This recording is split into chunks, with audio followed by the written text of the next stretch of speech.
Assalamu alaikum wa rahmatullahi wa barakatuh. Today we'll be discussing acids and bases. And just to recap, we did the Arrhenius definition of an acid and a base, where an acid is a compound that forms H3O plus and a base forms OH minus. We looked at the Bronsted-Lowry definition, where an acid is a proton donor or an H plus donor, and a base is a H plus acceptor. We talked about common acids and common bases and the names and where they are found and where they are used in everyday life. We looked at ionization, where a covalently bonded substance reacts with water and ionization reaction takes place. We talked about dissociation reaction, where we take an ionic substance like sodium hydroxide, which is a base, and a soluble base is called an alkali as well. And if we react it into water, if we dissolve it in water, dissociation takes place where it forms Na plus ions and OH minus ions.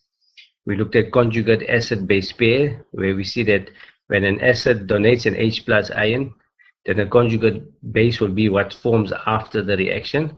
Or simply put, we can say the conjugate acid-base pair, to figure out which substance is an acid and a base, the substance with an extra H will be your acid. So if you look at HCl and Cl minus, then HCl, because it has an extra H, is your acid, and your Cl minus is your base.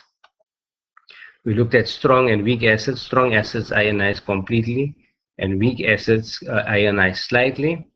Then we looked at concentrated acids and dilute acids, where concentrated acid has a high amount of acid ratio per volume of water, whereas a dilute acid is a substance that has a low amount of acid ratio per water, in terms of water. And we must not confuse strong acid and weak acid with concentrated and dilute acid. We can get a concentrated strong acid or concentrated weak acid as well.